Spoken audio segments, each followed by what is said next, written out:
علي إبراهيم روبا قامنا مندرة sida walaalayaasheedii ay sheegeen maanta waxaan ku kulanay Nairobi mas'uuliyiinta reer Mandera wax ka maqnaamay ma lahayn arinta ugu weyn oo maanta iskugu imaanay waxay ahayd arinta hadda ka socoto border Kenya arintaas oo ah in mar dhow dawladda federaalka Soomaaliya ay u soo dirtay askar federaal ah inay Gedo region qaybo kamid ah ay mas'uuliyadda dhinaca security-ga iyo administration-ka ay la wareegaan taas oo ka imaaday dhibaatooyinka ka taagan dawlad goboleedka Kismaayo iyo dawladda federaalka annagoo mas'uuliyiinta reer Mandera tani xilligii madaxweynihii hore Allah u naxariistay Siyaad Barre uu haystay wadanka Soomaaliya مسؤولين Mandera shicibkaba maadaama aan jiraan lanahay ummadda Soomaaliyeed oo walaalanahay meeshaan isla deganahay faragelis maanan sameeynin mas'uuliin hadaan nahay jiraantinimada baan dooraynay dadaan gacan siinay dhinaca walbaba ma aysan jirin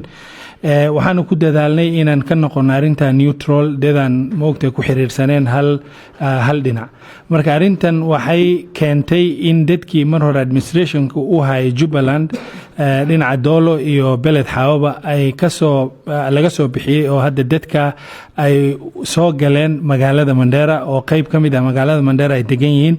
arintana annaga wixii ka socda labada dawladaha dhexe Soomaaliya iyo dawladda dhexe Kenya annagoon rabin arinta inaan faragelinoon ka hadlin laakiin waxa muhiim ah oona annaga nasaaran mas'uuliin aan ka nahay shicibka reer Mandera iyo amniga ummadda reer Mandera iyo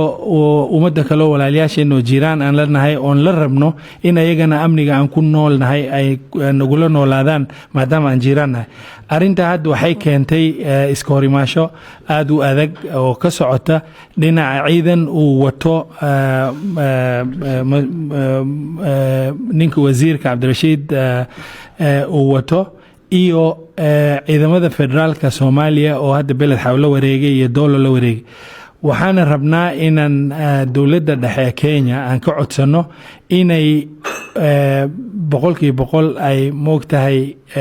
sida laga rabo dawladaha adduunka oo dhan ay ku dhaqdaan dadka haday hub la soo galeen in hubka laga dhigo hadii la caawin rabana lagu caawiyo jid kale oo dawladda isku caawin karto dadkaas oo haday isa soo dhiibaan sida qaxooti loo qaabilo oo meel la dejiyo wixii loo qaban la loo qabto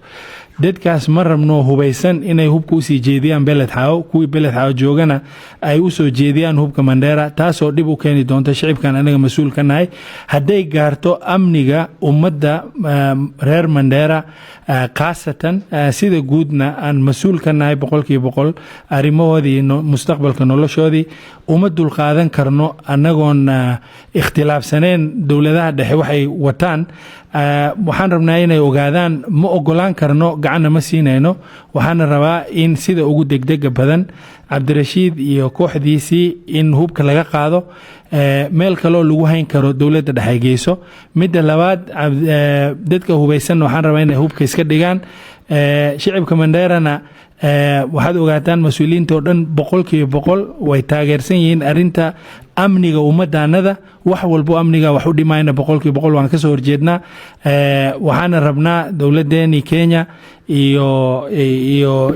dawladda federaalka Soomaaliya inay sida ugu degdeg badan wixii u dhaxeeyo moogtahay dhaqan wadaag ah ay hagaajistaan laakiin annaga waxa noo daran laba ummado jiraan ah oo col annaga shicib ahaan Beled Xaawana ka imaanin Manderana ka imaanin in lagu soo xawilo ummadan ay meesha moogtahay xasilooni dhibaato weyn ay kala soo gudboonaato meesha arinta waxaan rabnaa inaan ka codsano sida ugu degdeg badan dawladda Kenya inay dadka meesha ka saaraan ciidanka meesha soo fariistana ka iska horimaasho ayaga iyo shicibka intana imaanin ka hore waxaan rabnaa inay sida ugu degdeg badan meesha ka guuraan because uma dul qaadan karno mana qaadanayno waa arin aad u adag oo nu dul qaadan karin hal naf oo dib u ka soo gaaro arinaan aan meesha ka imaadanaga aan ogeyn. Wassalaamu calaykum.